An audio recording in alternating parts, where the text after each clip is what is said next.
Moving on into the news, we've got St. Augustine city manager, quote, "We're going to be nimble when it comes to managing the Nights of Lights." Nimble is our word of the day, folks. Find a way to put it in the comments. Yes. City leaders and business owners in St. Augustine are working together to tackle one of the biggest challenges of the holiday season, managing traffic and parking during Nights of Lights. On Thursday afternoon, chairs were arranged in a large circle inside City Hall for the fourth in a series of 5 public meetings aimed at finding solutions to ease congestion during the annual event. Business owners listened to city officials present ideas while also sharing concerns of their own. Aaron Jockers, co-owner of the St. Augustine Transfer Company, said last year's crowds created major problems, from clogged streets and delayed emergency response times to residents being unable to leave their own neighborhoods. You need people who are there to watch traffic, maintain bathrooms and lighting, and keep trash under control, Jockers said. City manager David Burcham emphasized the city's dual goal to improve the event's impact on both commerce and quality of life for local residents. City officials are now weighing several solutions, including a shuttle-only lane on San Marco Avenue to prevent delays in public transport, residential-only parking zones to protect neighborhood access, traffic officers at key intersections to keep cars moving smoothly. Feedback from all 5 community meetings will be compiled into a final report for the City Commission to review. Bertram says it's about more than just this year's event. It's about shaping the future for a rapidly growing city and county. The final community meeting will be held on Tuesday, June 10th from 5 to 7 p.m. in the Alcazar Room at City Hall, located at 75 King Street. It will be in a town hall format and open to all residents and business owners who couldn't attend the earlier sessions. So in the shuttle-only lane, if we do that, where do the horse-drawn carriages go? Well, the shuttle-only lane is only on San Marcos, so it'd be further down. The horse-drawn carriages are on Avenida Menendez. Okay. So the shuttle-only lane would bring them to like the parking garage and then back. But the problem with the shuttle-only lane is there's crosswalks on San Marco that actually bump out. So they were going to close the parking and use almost that as a third lane. The problem is when you get to those crosswalks, you're down to really tight 2 lanes again, and I don't know how that's going to work. Yeah. So to me, that's one of the biggest pushbacks is on that one, how to make that shuttle-only lane work. It doesn't work with those. I think there's 3 of those crosswalks on San Marco, and logistically, the FDOT just put those in less than 10 years ago. They're not taking them out just for us, because that's an FDOT road. It's not a city road. So that's the biggest thing I see with. All right, so the shuttle-only lane wouldn't go all the way to the bridge then? No, it would not take you to the bridge. It would take you to where the bus drop-off is at the parking garage. So it wouldn't get into that circle. To me, the biggest things are the crosswalks and manning the crosswalks with police officers, because what was happening is people would start walking and then they just wouldn't stop, and then that backs up traffic. Yeah, and traffic continues and continues. You need that on Cathedral. You need that on Avenida Menendez in a couple locations, and you got to have humans there. You can't just trust them to go with the blinking light or whatever it is. Yeah. And there was never any humans there, and that was one of my biggest problems. Is we had a problem the first week, and we didn't do anything different. Yeah. For 12 weeks, and we knew we had a problem. Yeah. So we can't keep doing the same thing. Can we contract the vendors results with a wagon of blinky lights? Those are out. Our traffic cards? Those are out now. You would notice those. Those are out now, and those will definitely help, because they bottlenecked people in areas also, because if people were stopping to buy those and there became a line there, then that backed up the experience for the walker at that point. Yeah. So wayfinding is to me one of the biggest things, because it wasn't a problem until the parking garage closed. Once the parking garage closed, then it all just went. And so we need to let people know, okay, here's where you need to go. To go to the Browdy's lot or any other designated lot of wherever it is, prior to them getting into congestion. Yeah. They weren't realizing the garage was closed until they got into the congestion. We need better wayfinding and better law enforcement. And to tell you the truth, right now, I mean, we have lights that have been out since prior to Night of Lights right now downtown. So we got an issue with how we're maintaining, because those lights being out's a crucial component of it too. And trash is definitely a component of it too. I mean, the trash can out front of the Treasury every morning was just completely overflowing.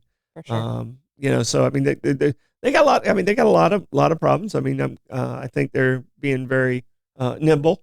Nimble. And facing the problems. But I mean, like, my two things that we observed is, the crosswalks, and it's thrown off the series of lights because the way the cars got, everything on these lights is engineered where this one feeds to this one feeds to that one. And that totally gets disrupted during this time. So, hopefully they come up with some good things. But the San Marco third lane idea, great idea and concept. And if it wasn't for those crosswalks, I think it would work very well. But I think it's going to be one of those things where it's going to bottleneck again. And that has to be considered how they're going to manage that. Yeah. So the traffic engineer can figure it out maybe. Yeah, there's definitely a lot to consider. Yeah, I have a question for you, Dad. So there was discussions about setting up like residential only like parking areas. Now, and I believe there was also discussions about having like more auxiliary lots as well that the shells can use. Like it's like so what's like other solutions for like parking that we can think of, because right now the only ones that I can think of for like free parking outside of downtown is the Browdy's lot and the Florida Health building. Is there other discussions there about like what's like some other areas for like people to park outside of downtown and then they can shuttle in? Well, and Irving, one of the comments, and Irving had some great ideas, but the one that kind of stuck with me, and I think Karen even hit it on her comment about I-95. It is changing the mindset of the parker. You go to Disney, you're going to park miles away and you're going to get on the shuttle and you're going to go, and and it all works.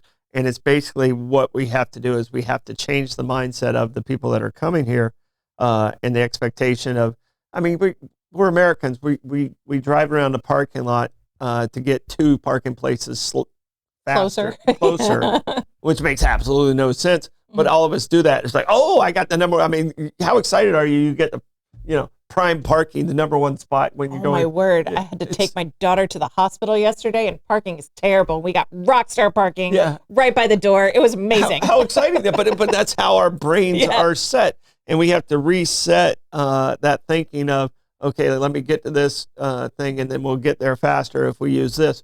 The problem with the shuttles was getting caught up in the park in the traffic issue. And it created frustration. So people are like, I'm not even going to use the shuttle because it took me, an hour to use the shuttle. Yeah. And, at least in my car, I can see the lights as I'm stuck in traffic. So, and people are doing that. And that's the mindset they're having. We got to get them out of that mindset into the other mindset. And here's the big thing. We have 2 years where this is going to be absolute chaos because the King Street Bridge is closed. Yeah. So, I mean, we got 2 years, and then 2 years we got to come up with another solution because it's going to be completely different again. So, I'm really rooting for the city and everybody to kind of come up with a good plan. I mean, Blake, we live right in the heart of it, so we see it. We see it every single busy night, and it's mostly on Fridays and Saturdays, are nights where you can't move around. Yeah, but. And then Hell Week in between Christmas and New Year's. But we plan our day around that's going to be chaos. Yeah.